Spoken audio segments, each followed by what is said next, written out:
Okay, here we are at TOMS Bronco Parts setting up a rear disc brake setup on a fresh 9-inch build that we just did. As you can see, we already have the drop-in center section dropped in with a new gasket and silicone all bolted in place. We're going to go ahead. First step is you're going to want to find your 4 bolts that go onto the axle flange. You can see that one side of the head has been flattened. That goes against the side of the axle tube. And you'll just go ahead and put your 4 bolts into place accordingly.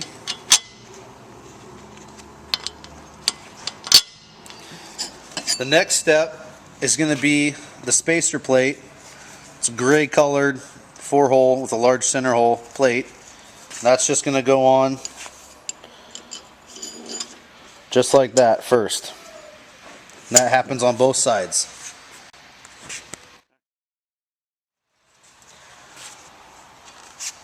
At that point, you can go ahead and slide in your axle shaft into position.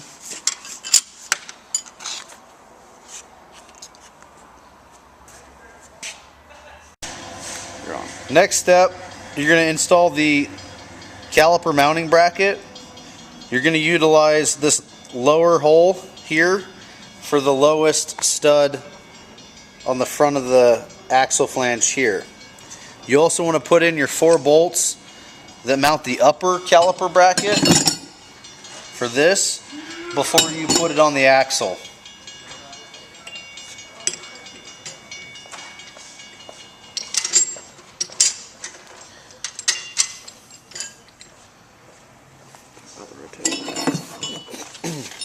And as you can see, the axle is set up on our jig here like it would be in a Bronco. Basically, the mount here is when it's positioned on there, it's pointed at a 2 or 3 degree angle to have the caliper hanging in that position like that.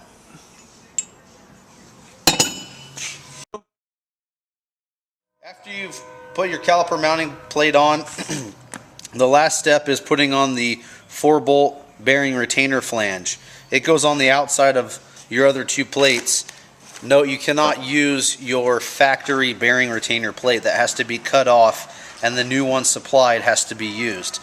It'll slide right over the top of the axle, align with the 4 bolts,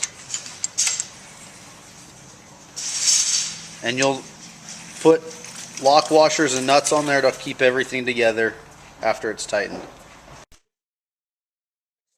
You're going to have to set your spacers onto your bracket with your 4 bolts. Most application, we've found out, usually uses 2 thicks and 1 thin, top and bottom. So you'll slide those on, top and bottom here.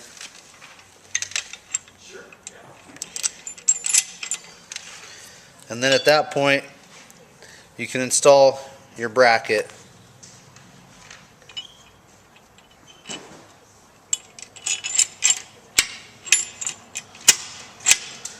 Of course, on the back side, you'll use washer, lock washer, and nut on all 4 bolts. So now that we've gone ahead and installed all of our brackets, all the bolts and nuts are tightened. We've got both sides done on the axle housing. At this point, you can go ahead and slide on your rotors.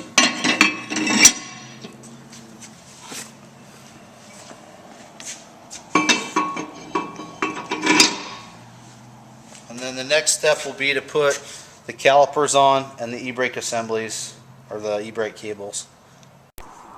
So now that the calipers have been mounted onto the brackets, both of your anti-vibe plates that are on the backs of the pads need to be off of there. Otherwise you'll have a spacing issue or you won't be able to get the rotor in between the pads. As you can see, we've used the 2 thicks and the 1 thin shim to get us the right spacing to where the caliper mounts perfectly over the rotor, and that seems to be the correct order as far as using the spacers. Sometimes you need to take note of the pad on the outside will be tight to the rotor. If that is the case, you might need to grind a little material off the pad itself or the backing of the pad.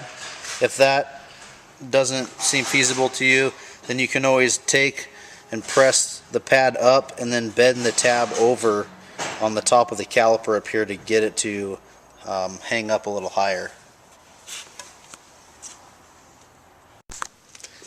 So, e-brake cable installation, long cable goes on the passenger side, short cable goes on the driver's side. We'll demonstrate how these install.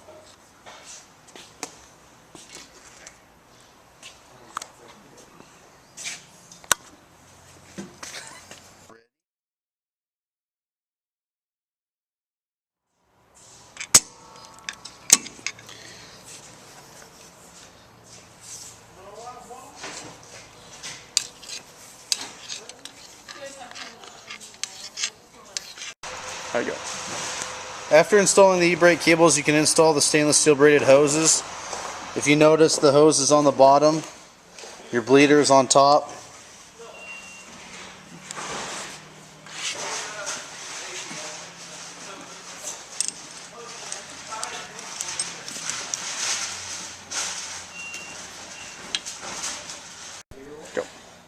So during the mock-up of the center brake line, it'll allow you to string out your hard lines to your stainless steel cables with your brackets, so you can figure out where you need to position your brackets to be welded to the housing.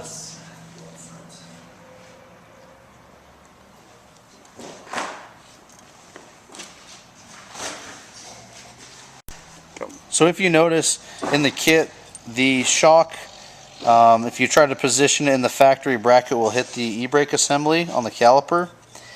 The long bolt and sleeve that's supplied in the kit, as you can see here, the gray metal sleeve would go down inside the factory bracket.